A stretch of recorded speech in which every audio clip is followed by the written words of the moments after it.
Walaupun sempat gagal finish alias DNF di sirkuit COTA Amerika Serikat, persona Veda Ega Pratama di ajang Moto3 ternyata tetap gak luntur. Sebaliknya, justru penampilannya makin bikin banyak orang melirik, terutama gaya balapnya yang berani, penuh percaya diri, dan terus berkembang dari race ke race, bikin namanya makin sering dibicarakan. Bukan cuma di Indonesia, tapi juga di level internasional. Di tengah persaingan Moto3 yang super ketat, Veda tampil beda. Ia berani duel, gak gampang kendor, dan punya karakter balap yang kuat. Hal ini bikin banyak pengamat mulai melihat Veda sebagai salah satu talenta yang punya masa depan cerah. Gak heran kalau perhatian ke dirinya makin besar, terutama dari pihak-pihak di luar lintasan. Menariknya lagi, daya tarik Veda juga datang dari luar performa balap. Basis fansnya terus berkembang pesat, apalagi dari Indonesia yang selalu kasih dukungan total.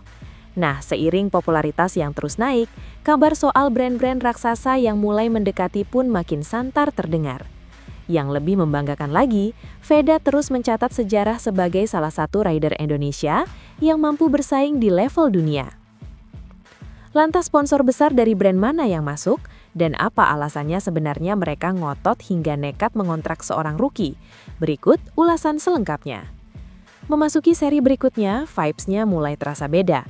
Moto3 Spanyol bakal digelar di sirkuit Jerez pada 26 April 2026, dan ini jadi momen penting buat Veda Ega Pratama.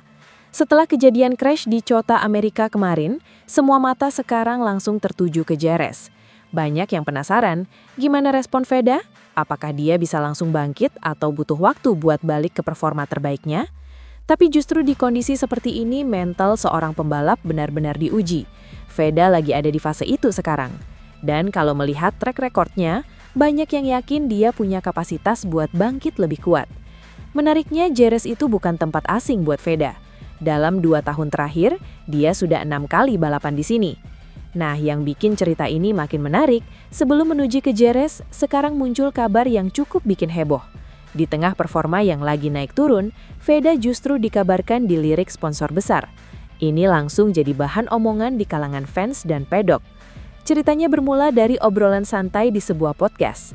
Dari situ, muncul bocoran soal adanya ketertarikan serius dari salah satu sponsor yang terafiliasi dengan Gresini Racing MotoGP.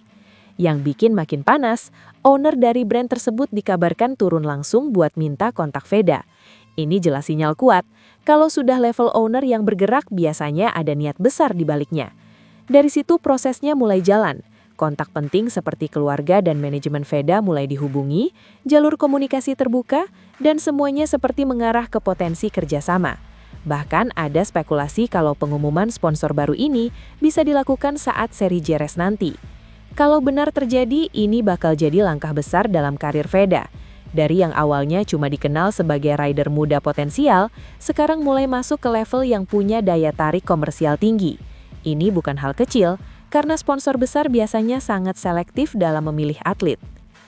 Dunia balap motor kelas dunia baru saja dikejutkan oleh satu manuver yang sama sekali tidak diprediksi oleh para pengamat di Eropa.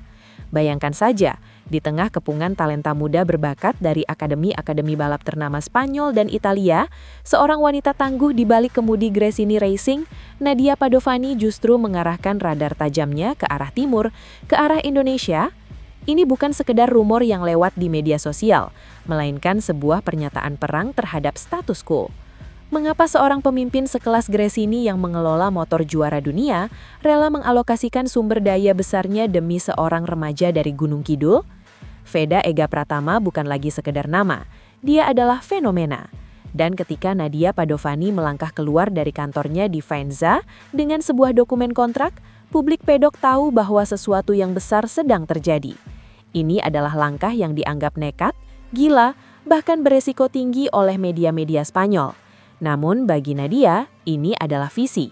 Dia tidak melihat Veda sebagai pembalap Asia biasa yang membawa uang sponsor, melainkan sebagai the next big thing yang memiliki DNA pemenang. Ledakan berita ini bukan hanya tentang kontrak balap. Ini adalah tentang pergeseran epicentrum kekuatan MotoGP yang mulai melirik talenta murni dari tanah air. Mari kita bicara jujur, industri MotoGP adalah bisnis yang kejam dan penuh perhitungan. Setiap kursi di tim satelit atau pabrikan bernilai.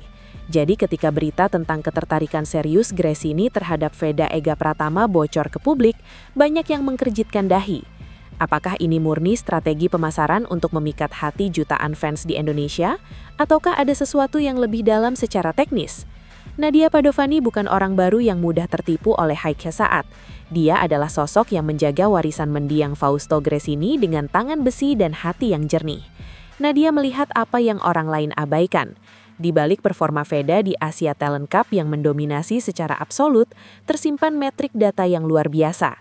Para insinyur di Gresini kabarnya sempat menganalisis cara Veda melakukan late braking dan bagaimana dia mengelola keausan ban di kondisi temperatur lintasan yang ekstrim.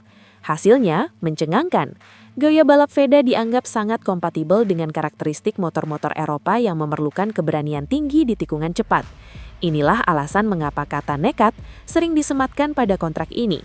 Nadia tidak hanya mempertaruhkan reputasi timnya, tapi dia sedang membangun jembatan emas baru bagi Indonesia untuk pertama kalinya memiliki wakil yang benar-benar didukung oleh ekosistem juara dunia. Tekanan ada di pundak Veda, tapi taruhan terbesar ada di tangan Nadia. Segalanya berubah dalam satu sore yang panas di Red Bull Rookies Cup. Di sana, para pencari bakat dari tim-tim besar berkumpul seperti burung pemangsa yang mencari mangsa baru. Veda Ega Pratama tampil tanpa rasa takut. Dia tidak peduli jika lawan di sampingnya adalah didikan Akademi Valentino Rossi atau Marc Marquez. Keberanian Veda untuk masuk ke celah sempit di tikungan terakhir itulah yang kabarnya membuat salah satu petinggi teknis Gresini langsung menelpon Nadia. Kita harus mendapatkan anak ini sebelum Red Bull atau KTM menguncinya. Itulah pesan singkat yang konon dikirimkan dari sirkuit. Ini adalah momen krusial di mana diplomasi di balik layar bermula. Negosiasi ini sangat tertutup, melibatkan banyak pihak dan tentunya manajemen Veda yang harus sangat berhati-hati. Pedok MotoGP adalah sarang hiu, dan Gresini memiliki kekuatan yang sangat baik. Gresini menawarkan sesuatu yang tidak dimiliki tim lain, kehangatan keluarga, namun dengan performa motor kelas 1. Inilah yang membuat Veda dan keluarganya yakin bahwa Gresini adalah pelabuhan yang tepat. Mereka tidak hanya melihat Veda sebagai pembalap, tapi sebagai proyek jangka panjang. Ketegangan sempat terjadi saat beberapa tim Moto3 lainnya mencoba membajak kesepakatan ini dengan tawaran yang lebih menggiurkan secara finansial. Namun, integritas Nadia Padovani menjadi pemenangnya. Sekarang mari kita masuk ke ruang mesin, ke tempat di mana Gresini menawarkan sesuatu yang tidak dimiliki tim lain. Karena angka tidak pernah berbohong, mengapa tim sekelas Gresini begitu terobsesi? Jawabannya ada pada data telemetri Veda. Para ahli data di Faenza kabarnya sempat membandingkan grafik pengereman Veda dengan beberapa pembalap top mereka di masa lalu. Hasilnya menunjukkan tingkat konsistensi yang tidak normal bagi pembalap seusianya. Veda memiliki kemampuan unik untuk mempertahankan kecepatan di tengah tikungan atau corner speed yang sangat tinggi. Sebuah atribut yang menjadi kunci sukses di kelas Moto3 dan Moto2. Yang lebih mengerikan lagi adalah ketenangannya saat berada di tekanan. Di kelas yang sangat rapat seperti Moto3, mentalitas adalah segalanya. Veda membuktikan bahwa dia tidak mudah panik saat dikepung oleh 5 atau 6 pembalap sekaligus. Dia tahu kapan harus menyerang dan kapan harus menyimpan tenaga mesin. Anak ini memiliki otak komputer dalam salah satu mekanik senior. Inilah alasan mengapa owner Gresini berani mengambil langkah beresiko. Mereka tidak hanya mengontrak seorang pembalap cepat, tapi mereka mengontrak seorang pemikir taktis yang mampu menerjemahkan instruksi teknis menjadi kemenangan di lintasan. Data inilah yang menjadi fondasi keyakinan bahwa Veda bukan hanya akan numpang lewat, tapi akan menghancurkan dominasi pembalap-pembalap Eropa. Namun, jangan mengira jalan ini mulus tanpa hambatan. Di balik senyum lebar saat konferensi pers, ada ketegangan yang nyata di internal pedok. Beberapa faksi di dalam tim sempat meragukan keputusan untuk memfokuskan sumber daya pada pembalap non-Eropa. Ada kekhawatiran tentang adaptasi budaya, bahasa, hingga perbedaan gaya hidup yang bisa mempengaruhi performa di lintasan. Eropa adalah lingkungan yang sangat dingin bagi pembalap Asia, ujar seorang jurnalis senior MotoGP asal Italia. Nadia Padovani harus menghadapi kritik internal ini dengan kepala tegak. Dia meyakinkan para sponsor dan mitra teknisnya bahwa Veda adalah pengecualian. Drama justru semakin memanas saat beberapa sponsor besar asal Eropa mempertahankan keputusan Nadia untuk memperkenalkan Veda. Mereka bertanya-tanya, mengapa mereka tidak mengambil talenta lokal Italia yang lebih menjual di pasar mereka? Disinilah kepemimpinan Nadia diuji. Dia berdiri teguh pada pendiriannya, menyatakan bahwa talenta tidak mengenal paspor. Ketegangan ini justru menjadi bensin bagi tim untuk membuktikan bahwa keputusan mereka benar. Veda sendiri kabarnya menyadari situasi ini dan menjadikan motivasi tambahan untuk berlatih lebih keras dari siapapun di kamar pelatihan mereka. Kita tidak bisa mengabaikan fakta sejarah. Gresini Racing dan Indonesia adalah dua hal yang tak terpisahkan. Dari dukungan Federal Oil hingga Aspira dan Antangin, motor-motor Gresini telah menjadi baliho berjalan bagi produk-produk Indonesia selama lebih dari 1 dekade. Namun Nadia Padovani ingin melangkah lebih jauh.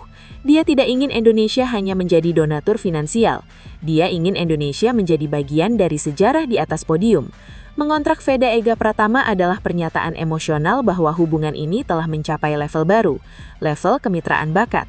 Ini adalah bentuk balas budi yang paling elegan. Nadia tahu betapa haus penonton Indonesia akan sosok pahlawan lokal.